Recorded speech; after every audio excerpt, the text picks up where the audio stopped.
Welcome to Pushpad academy. Hello students, आज हम पढ़ेंगे क्लास 8 का चैप्टर नंबर 1 जिसका नाम है क्रॉप प्रोडक्शन एंड मैनेजमेंट। जितने भी लिविंग ऑर्गेनिज्म होते हैं सबको फूड की ज़रूरत पड़ती है। सब बिना फूड के कोई नहीं रह सकता, क्योंकि उनको उससे एनर्जी मिलती है जिससे वो सारे प्रोसेस करते हैं, जैसे डाइजेशन हो गया, रेस्पिरेशन वगैरह, एक्सक्रीशन। ये सारे प्रोसेस एनर्जी की हेल्प से होते हैं और एनर्जी हमको फूड से मिलती है। तो फूड हम सब के लिए इम्पॉर्टेंट है।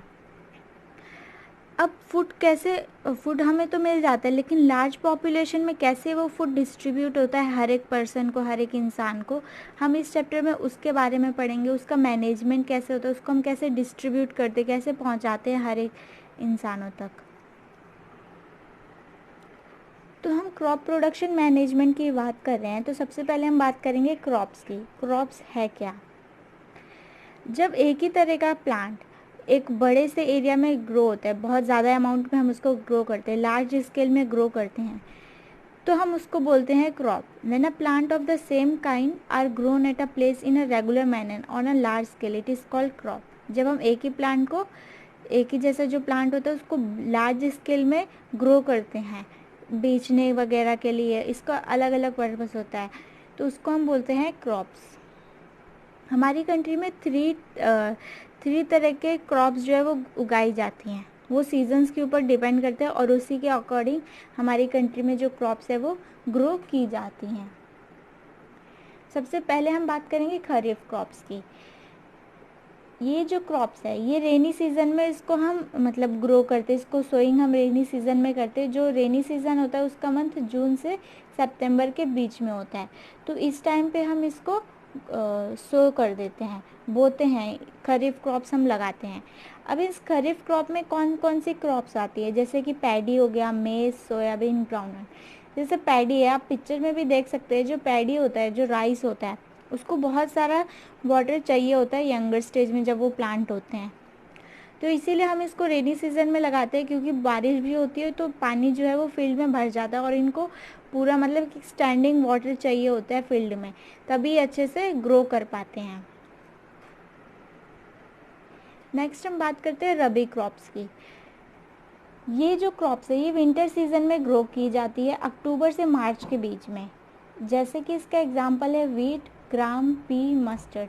इनको ग्रो तो अक्टूबर से मार्च के बीच में किया जाता है, सीड्स हम इनकी अक्टूबर और मार्च के बीच में बोते हैं और फिर इनकी हार्वेस्टिंग बाद में होती है। वो डिपेंड करता है कि जब वो प्लांट्स जो है वो मैच्योर हो जाते हैं। नेक्स्ट है जेड क्रॉप्स। ये जो क्रॉप्स होती है ये समर सीजन में ग्रो की जाती हैं, जैसे कि मूंग, musk melon, watermelon, cucumber, gourd, bitter gourd. ये सारी जो क्रॉप्स है ये हम समर सीजन में ग्रो करते हैं। तो ये 3 टाइप्स की क्रॉप्स हमने जान ली है कि हम इसको कब ग्रो करते हैं और ये कौन से सीजन में ग्रो होती है। अब हम कुछ ऐसी चीज़ों के बारे में बात करेंगे, जैसे क्रॉप प्रोडक्शन है, उसका मैनेजमेंट कैसे होता है, उसकी कुछ प्रैक्टिसेस के बारे में बात करेंगे कि हम कैसे, क्या क्या प्रोसेस होता है जब जाके हमें एक कुछ खाने को मिलता है। जैसे हमें राइस है तो राइस का क्या प्रोसेस होता है, तो फिर उसके बाद वो हमको मिलता है खाने को। तो इसको ये जो कल्टीवेशन है क्रॉप का, जिसको हम ग्रो कर रहे हैं, इसमें बहुत सारी क्या चाहिए, प्रैक्टिस चाहिए, जो फार्मर्स के पास होती है। उनको अच्छे से पता है कि कैसे क्या करना है, और अगर हम बिना प्रैक्टिस के इसको ग्रो करते हैं तो हमारी सॉइल भी डैमेज होगी और प्लांट भी अच्छे से नहीं उगेंगे।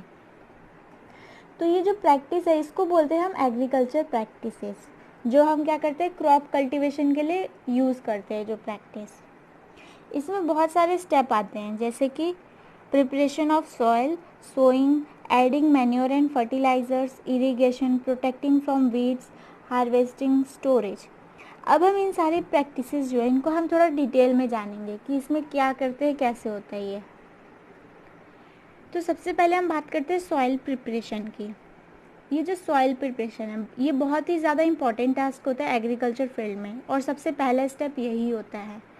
इसमें क्या होता है, सॉइल को हम लूज़ होने की एबिलिटी देते हैं। सॉइल क्या होती है, लूज़ होती है, जिस अगर सॉइल लूज़ होगी तो जो रूट्स जब प्लांट उसमें सॉइल में जाएंगे तो वो आसानी से ब्रीथ कर पाएंगे। और इसके अंदर अर्थवर्म्स वगैरह कुछ माइक्रोब्स भी प्रेजेंट होते हैं सॉइल के अंदर, जो क्या करते हैं, सॉइल में ह्यूमस ऐड करते हैं। इस प्रोसेस को, जो सॉइल प्रिपरेशन है, इसको हम बोलते हैं टिल्टिंग। टिलिंग इसको बोलते हैं, टिल्टिंग नहीं, ये टिलिंग है, TILLING। इस प्रोसेस को हम बोलते हैं टिलिंग और या फिर प्लगिंग। अब ये जो प्लगिंग वाला टास्क है जो हम करते हैं, सॉइल को क्या करते हैं, लूजनिंग करने में हेल्प करते हैं, उसको न्यूट्रिएंट प्रोवाइड करवाते हैं। इस प्रोसेस को हम बोलते हैं टिलिंग।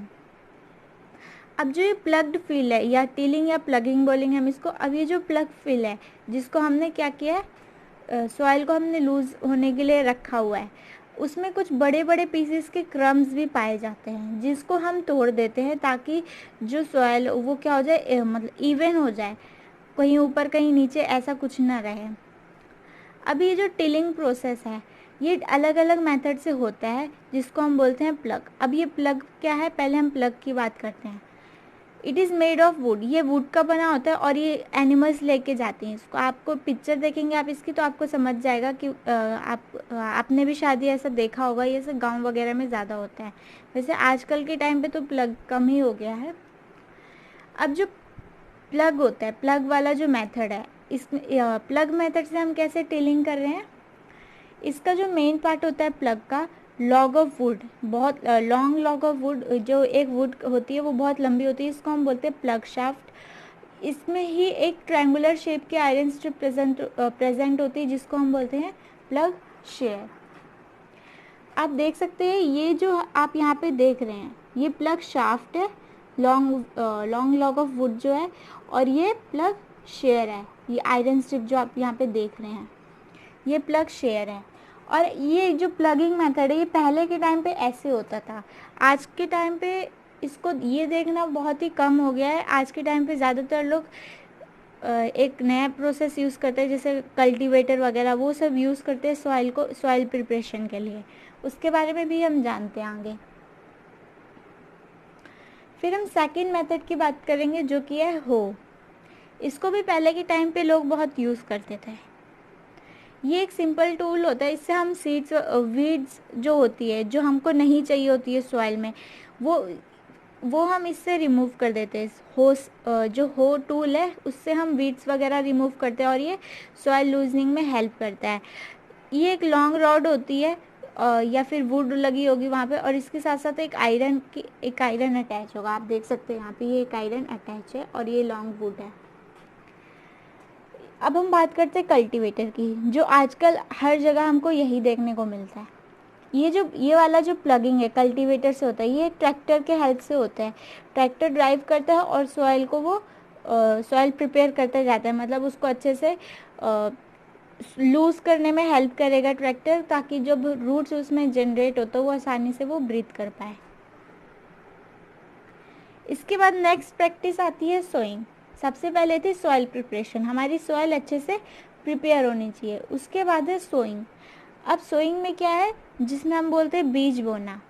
इसमें हम कैसे बीज बोएंगे, बीज बोने से पहले हमारे पास अच्छी क्वालिटी के सीड्स होने चाहिए। तो अच्छी क्वालिटी के सीड्स सेलेक्ट करना एक बहुत ही इंपॉर्टेंट टास्क होता है, ताकि हमारी फसल जो है, खेती जो हो, वो अच्छे से हो।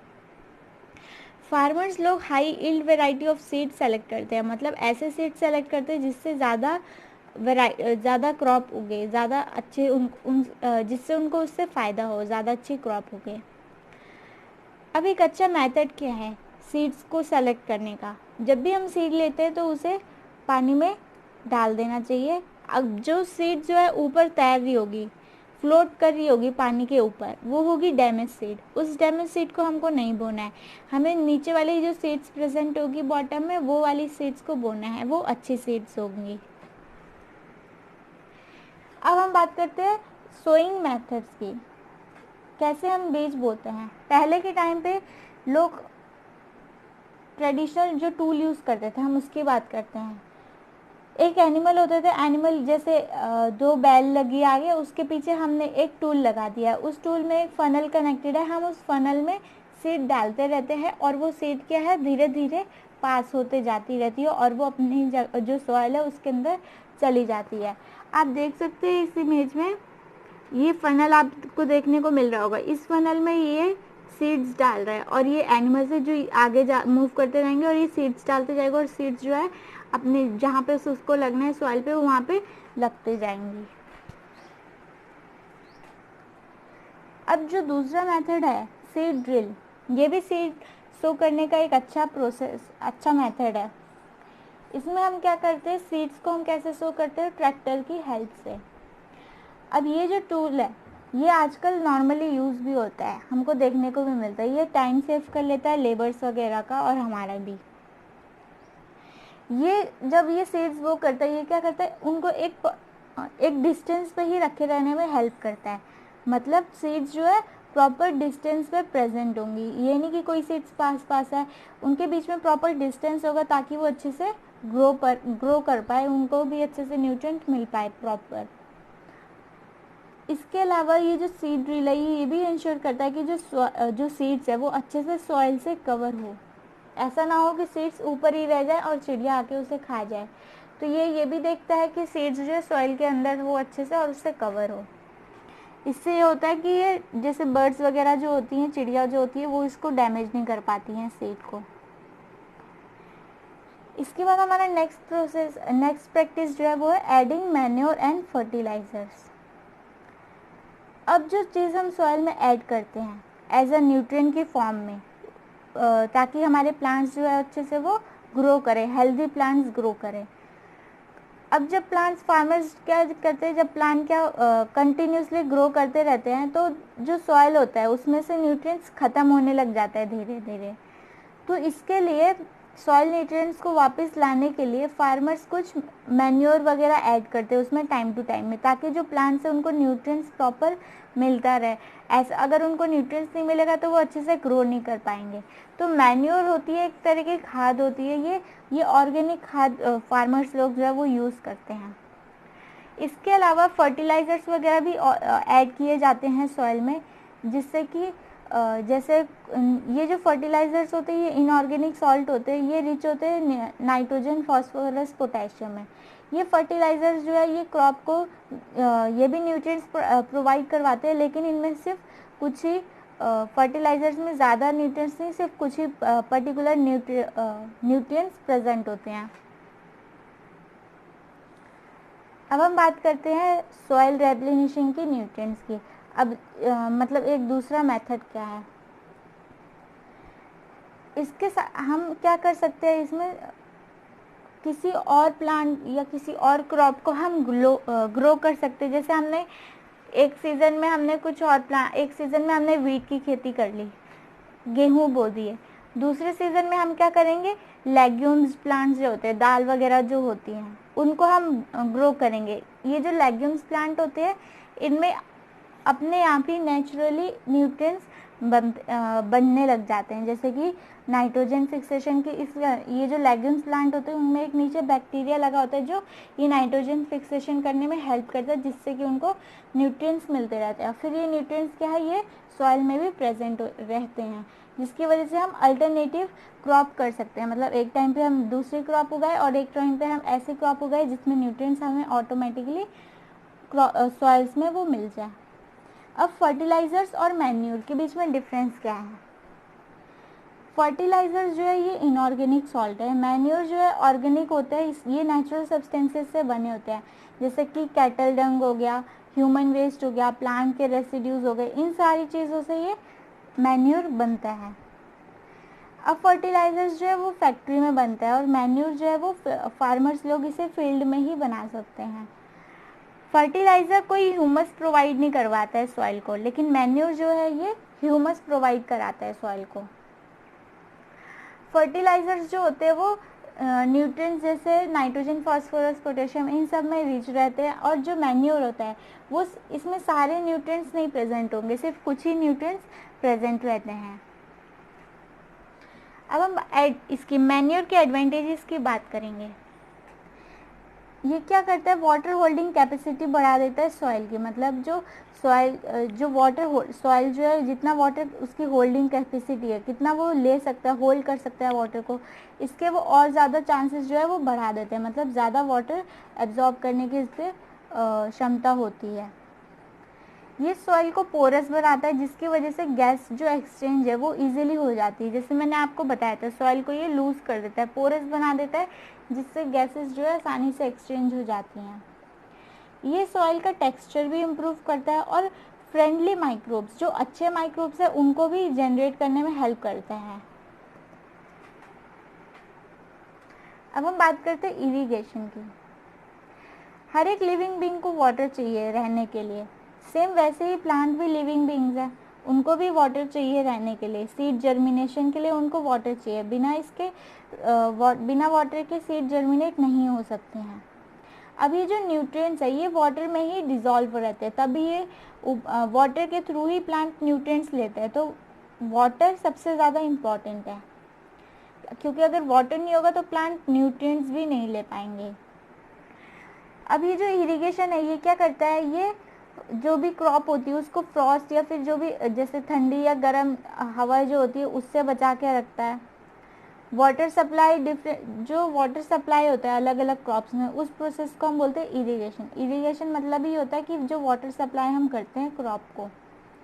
अब जो इरिगेशन है ये डिपेंड होता है क्रॉप के ऊपर, सॉइल के ऊपर और सीज़न के ऊपर, कि कितना उसको पानी चाहिए, उस क्रॉप को कितना, मतलब सॉइल कैसी है उसके अकॉर्डिंग हम उसको पानी देते हैं। बहुत सारे सोर्सेज है इरिगेशन के, जैसे कि ट्यूबवेल्स हो गए, पॉन्ड्स हो गया, लेक्स, रिवर्स, डैम्स, वेल्स, ये सारी जगहों से हम पानी देते हैं प्लांट को। अब जो पुराने टाइम पे जो मेथड यूज़ होता था इरिगेशन के लिए, वो वेल्स में वाटर वगैरह प्रेजेंट होता था, लेक्स में, वहाँ से हम पानी को लिफ्ट करते थे और फिर क्रॉप में देते थे। ये मेथड्स बहुत ही चीपर थे लेकिन लेस एफिशिएंट थे। अब ये जो मेथड है वो, ये लाइन रिपीट होगी, ये मेथड जो है वो चीपर है और लेस एफिशिएंट है। इसके अलावा जो दूसरे मेथड्स हैं, ये तो हो गया वेल्स वगैरह, लेक्स वगैरह ये सब। इसके अलावा और भी कुछ ट्रेडिशनल मेथड है, जैसे कि चेन पंप हो गया, मोट हो गया, पुली सिस्टम, ढेकली हो गया, राहत लेवर सिस्टम हो गया। आप देख सकते हैं फर्स्ट वाली इमेज में वो मोट की है, सेकंड वाली ढेकली की है, थर्ड वाली राहत की है और फोर्थ वाली चेन की है, चेन पंप की है। तो इस तरीके से पुराने के टाइम पे लोग क्या करते थे, इरिगेशन करते थे, वो जो भी क्रॉप से उनको पानी प्रोवाइड करते थे। अब जो आज का टाइम जो है इरिगेशन का, वो क्या है, जो हम पहले के टाइम पे यूज़ करते थे इरिगेशन के लिए, जो भी प्रोसेस थे, उससे जो वाटर था वो मतलब बहुत ज़्यादा वेस्ट भी होता था, जितना प्लांट को चाहिए उससे ज़्यादा ही उनको मिल जाता था। लेकिन जो मॉडर्न मेथड है उससे क्या होता है, वाटर इकोनॉमिकली यूज़ होता है, जितना प्लांट को चाहिए सिर्फ उतना ही मिलता है। स्प्रिंकलर सिस्टम, इस मेथड हम सबसे पहले बात करेंगे, जो मॉडर्न मेथड है। ये जो स्प्रिंकल सिस्टम है ये बहुत ही यूज़फुल होता है जो लैंड अनइवन होते हैं, मतलब इक्वली नहीं होते हैं। इस स्प्रिंकलर सिस्टम में ऊपर एक रोटेटिंग नोजल्स प्रेजेंट होती है, जो क्या करती है, रोटेट करती रहती है, जिसकी वजह से हर जगह पे पानी मिलता रहता है और पानी वेस्ट भी नहीं होता है। और ये पानी ऐसे प्रोवाइड करता है कि ऐसे बारिश हो रही हो, तो इसीलिए बहुत ही यूज़फुल है। और ये स्प्रिंकलर सिस्टम सैंडी सॉइल वगैरह के लिए बहुत ही हेल्पफुल होते हैं। इसके बाद है ड्रिप सिस्टम, ये भी मॉडर्न मेथड में है इरिगेशन का।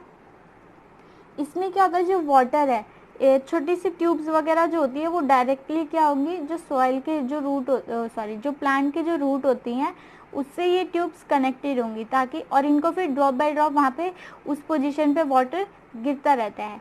और ये बहुत ही अच्छी टेक्निक मानी जाती है वाटर को प्लांट करने के लिए, इससे वाटर वेस्ट भी नहीं होता और प्लांट को अच्छे से वाटर मिल भी जाता है। अब ऐसे रीजन्स जहाँ पे पानी का अच्छा सोर्स नहीं है, पानी उनको प्रॉपरली नहीं मिल पा रहा है, तो ये जो मेथड है ये बहुत ही अच्छा होता है। अब इसके बाद है वीड्स से प्रोटेक्शन। ये नेक्स्ट प्रैक्टिस क्या है, प्रोटेक्शन फ्रॉम वीड्स। अब जो फील्ड्स होते हैं उसमें हम क्रॉप ग्रो करते हैं, उसके साथ साथ कुछ ऐसे प्लांट्स भी ग्रो कर जाते हैं जो हमको नहीं चाहिए, और इनको हम बोलते हैं वीड्स। अब ये वीड्स को रिमूव करने के प्रोसेस को हम बोलते हैं वीडिंग। वीडिंग इम्पॉर्टेंट होती है एक अच्छे क्रॉप ग्रोइंग के लिए, ताकि हमारी क्रॉप्स जो अच्छे से ग्रो करे। अगर वीड्स भी क्रॉप के साथ ग्रो हो रही है तो वो स्पेस भी ले रही है, प्लस जो क्रॉप का न्यूट्रिएंट्स है वो भी ले रही है। वीडिंग बहुत सारे मेथड से की जाती है, हाथों से भी हम कर सकते हैं, खुरपी का इस्तेमाल करके।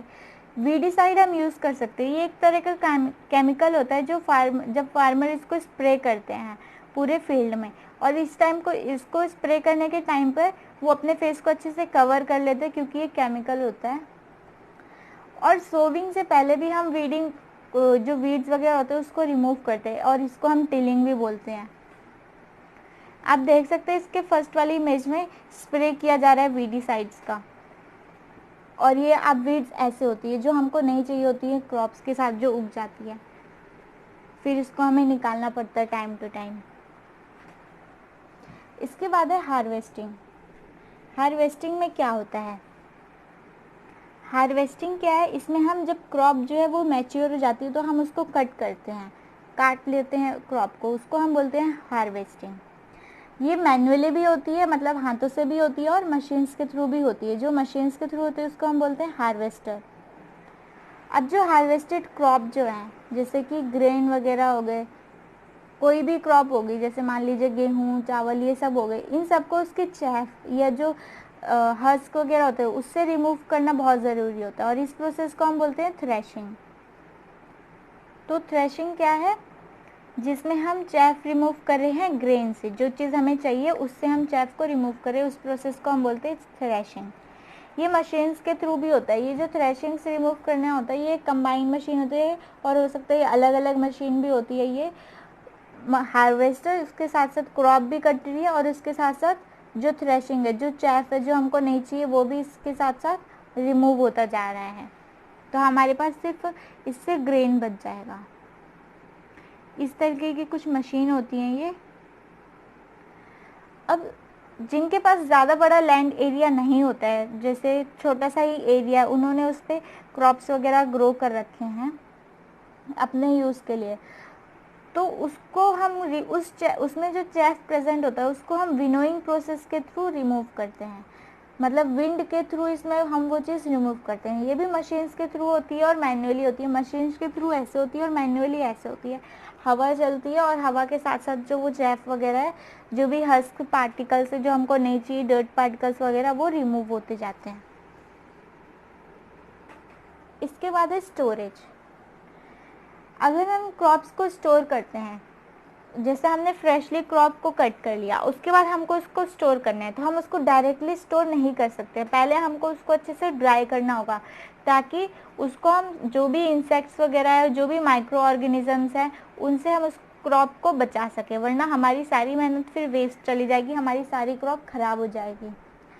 अब स्टोर करने से पहले जो क्रॉप्स है या जो भी ग्रेन्स है उसको अच्छे से ड्राई होना बहुत ही ज़रूरी है। ये जो ड्राई होता है ये हम इसको सूरज में दिखा के सुखा देते हैं अच्छे से, जो भी हमारे पास ग्रेन्स आते हैं। आपने देखा होगा, अगर आप लोग के घरों में ऐसा होता है, तो जो गेहूँ होता है उसको हम अच्छे से धूप में सुखाते हैं, उसके बाद ही हम इसको स्टोर करते हैं। अब जो ये तो कुछ हम छोटे अमाउंट में स्टोर करते हैं, उसको हम अपने घर में ही अच्छे से पैक वैक करके स्टोर कर सकते हैं।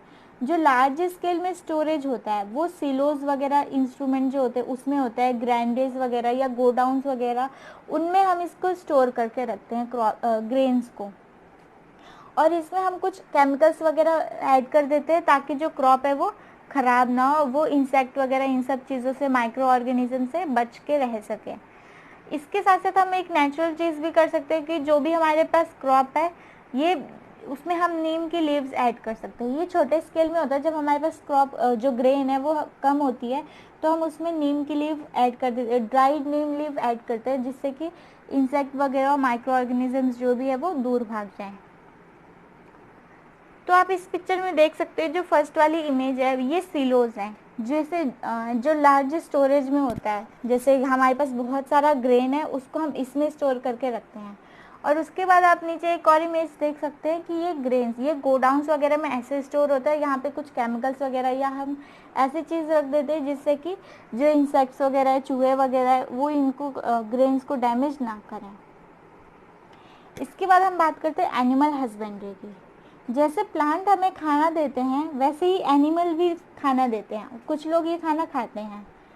बहुत सारे पीपल जो कोस्टल एरियाज़ में रहते हैं, जो किनारे साइड पे रहते हैं, पानी के किनारे साइड पे या समुद्र के किनारे साइड पे, वो लोग फ़िश खाते हैं। अब इसको ग्रो करने के लिए, जैसे हम क्रॉप को ग्रो करते हैं, उसकी देखभाल करते हैं, उसके लिए जितनी भी प्रैक्टिसेस वगैरह करते हैं, वैसे ही फिर हम इन एनिमल्स के लिए भी सेम वही चीज़ करते हैं। जैसे हमें फ़िश चाहिए या चिकन वगैरह की जो भी लोग खाते हैं, या फिर कुछ भी मिल्क वगैरह हो जो हमें गाय से मिलता है, तो उसके लिए हमको जो गाय वगैरह होती है या जो भी है चिकन वगैरह, जो भी हम जिसके भी जैसे हमने क्रॉप जो भी क्रॉप उगा रहे हैं, वैसे ही जो भी एनिमल्स के हमको जो भी चीज़ चाहिए उसके लिए हम एनिमल को अच्छे से रियर करते हैं। इसमें क्या करते हैं हम, जैसे या तो हम एनिमल्स को घर पे रियर कर सकते हैं, या तो फिर एक बड़ा सा फार्म एरिया होता है वहाँ पास हम इसको रियर करते हैं, और वहीं पास हम इनको प्रॉपर फूड और प्रॉपर केयर रहने के लिए जगह ये सब हम प्रोवाइड करवाते हैं। तब जब तक ये मैच्योर नहीं हो जाता है, हमको जो यूज़फुल प्रोडक्ट्स है हमारे लिए वो हमको ये नहीं देते। इस प्रोसेस को हम बोलते हैं एनिमल हस्बेंड्री। जब ये लार्ज स्केल में हम करते हैं तब हम इसको बोलते हैं एनिमल हस्बेंड्री। ये सेम प्लांट्स की तरह ही है, जैसे हम प्लांट की देखभाल करते हैं, उसको ग्रो करते हैं, उसके लिए इतनी सारी प्रैक्टिस चाहिए, वैसे ही एनिमल्स के लिए भी सेम है कि इसमें क्या होगा, एनिमल्स होंगे जिनकी हम देखभाल करेंगे, उनको हम प्रॉपर फूड देंगे, केयर करेंगे उनकी, और फिर वो लास्ट में हमको यूज़फुल प्रोडक्ट्स देंगे। ये जो प्रोसेस है जब लार्ज स्केल में होता है तो इसको हम बोलते हैं एनिमल हस्बेंड्री। सो स्टूडेंट्स, इस चैप्टर में बस इतना ही है। अगर आप लोगों को वीडियो अच्छा लगा तो लाइक कीजिए, सब्सक्राइब कीजिए और अपने फ्रेंड्स को शेयर कीजिए।